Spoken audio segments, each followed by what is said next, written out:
পৃথিবীর সর্বশ্রেষ্ঠ তিনটা ধর্ম, ইহুদিবাদ, খ্রিস্টবাদ আর ইসলাম। এই তিন ধর্মের উৎপত্তি হচ্ছে সাইয়েদনা ইব্রাহিম থেকে। এজন্য এই তিনটা ধর্মকে একসাথে বলে অ্যাব্রাহামেটিক ফেইথ। কম্পারেটিভ রিলিজিয়ান, তুলনামূলক ধর্মতত্ত্ব নিয়ে যাদের পড়াশোনা আছে তারা জানবেন এই তিনটা ধর্মই আল্লাহর দেয়া, কিন্তু ইহুদিবাদ আর খ্রিস্টবাদ আল্লাহর দেয়া শরীয়তের উপর চলতে পারে নাই, শুধু চলতে পেরেছে ইসলাম। চিল্লা এখন ঠিক কিনা? এই জন্য প্রতি নামাজে আমরা বলি গায়রিল মাগদুবি আলাইহিম ওয়ালাদ-দাল্লিন।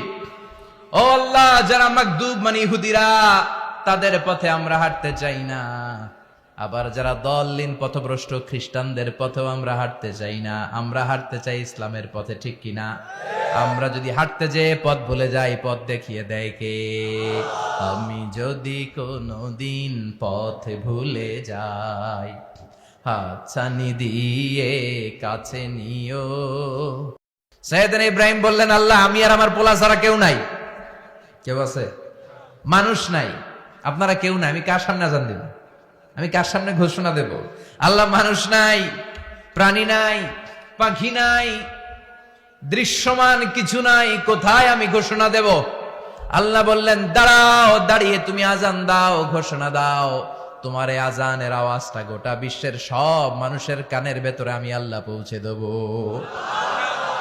আযিন ফিন নাস বিল হজ, হজের আযান দাও। উনি আযান দিলেন, আইয়ুহান নাস ইত্তাখাযাল্লাহু বাইতান ফাহুজ্জু। আল্লাহ একটা ঘর বানিয়েছে, যাদের সামর্থ্য আছে হজে আসো। সুবহানাল্লাহ পড়ে।